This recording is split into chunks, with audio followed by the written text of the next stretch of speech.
extensively, working for then Secretary of State John Kerry from 2013 to 2017. Pictures as proof of your travels there. Good to see you, Glenn. We appreciate it.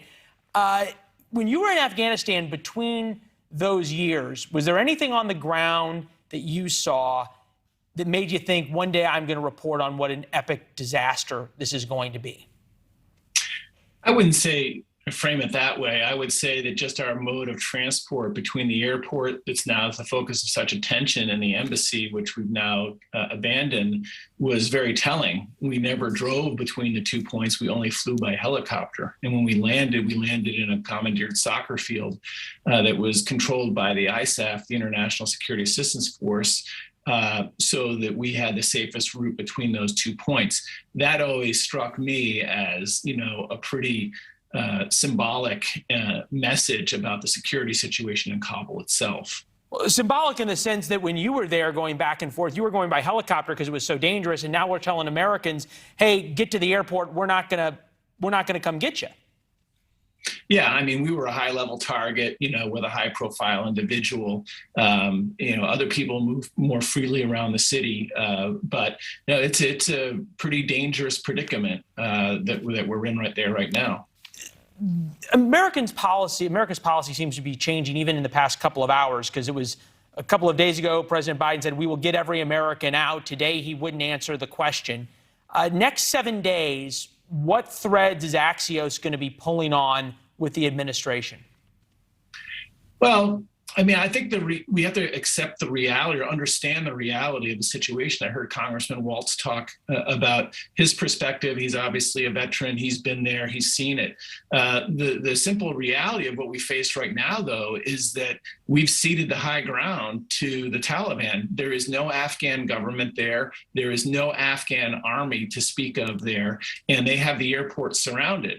And it's very clear to me that what the president is trying to do is get U.S. forces, U.S. citizens out without any further loss of life. And so he's got to almost take it on the chin here for the next couple of days to try and get them out safely, have the Taliban hold their fire, and then deal with any fallout thereafter. But his primary goal, it seems, is to get people out safely. And so, like I said, he's got to bite his tongue in the face of you make a great point. And you said without any loss of life. There has not been a U.S. casualty yet with the operation at the airport, but aside from 2 helicopter runs, American forces haven't left the airport. The French and the Brits have. From your guys reporting at AXIOS, how concerned is the administration about leaving Americans behind versus taking casualties over the next 7 days? I think they're very concerned about leaving Americans behind. That was evident from what Jen Psaki was saying, what the president was saying. You'll also notice they haven't given numbers. Tomorrow, they're going to send out the Secretary of State, Tony Blinken, to finally give, a specific accounting of how many people have been taken out, how many Americans remain there right now. There are some people that don't want to go no matter what, as frustrating and as dangerous as that can be. There's others who I want to pick up on that, because we've been parsing those words. When they keep saying every American who wants to get out, your reporting is that there's Americans who actually don't want to leave. Well, there's NGOs and other people that do work there that believe in the cause of helping Afghan women. Not necessarily all of them want to leave or feel that they have to abandon the country. I'm not saying that's right. I'm just saying it's the reality. That's the reality. Situation. That's fair. The other reality, and something that you've done fantastic reporting on, is the conditions that those who have been airlifted out of Afghanistan now are dealing with. We're going to put your piece up on the screen right now. And this is the conditions of people in Qatar. A living hell. Leaked email describes Afghan refugee conditions. So they were flown out of Afghanistan to U.S. air bases in the Gulf, and things are pretty terrible there.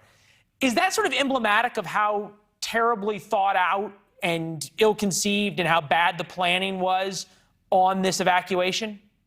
I think, they went from one hell to another, and I don't think anybody was expecting a five-star hotel experience when they landed in Doha. But what we picked up from both the diplomatic security official that wrote that email and from the communications chain that he included in it from embassy staffers was a frustration with a lack of planning and unclear execution. We got people out of there after the collapse of the government and the military on August 15th, but there was no real plan for how to deal with these people or how to process them. And so they were brought into hangars that were unair conditioned. It was just putrid in there. You worked at the State Department. No question, these are awful conditions. It seems as though these plans should have been made for months because we knew this deadline was coming and we knew there's going to be a bunch of people we had to get out. Fair point. I mean, I think that's going to be the criticism of the administration going forward is what kind of planning. You know, there's a number of people that were trying to get the special immigrant visas for the translators and interpreters. There was other people warning that we should pull our embassy personnel out earlier. And I think everybody in the White House assumed that there was more time, that the government would provide more room for them to maneuver. And that obviously went away in an instant. Yeah, an instant, quite literally. Glenn, always good talking to you. Nice to see you on television. Great reporting. We'll talk to you soon. Thank you, Leland. Thanks. We'll be right back.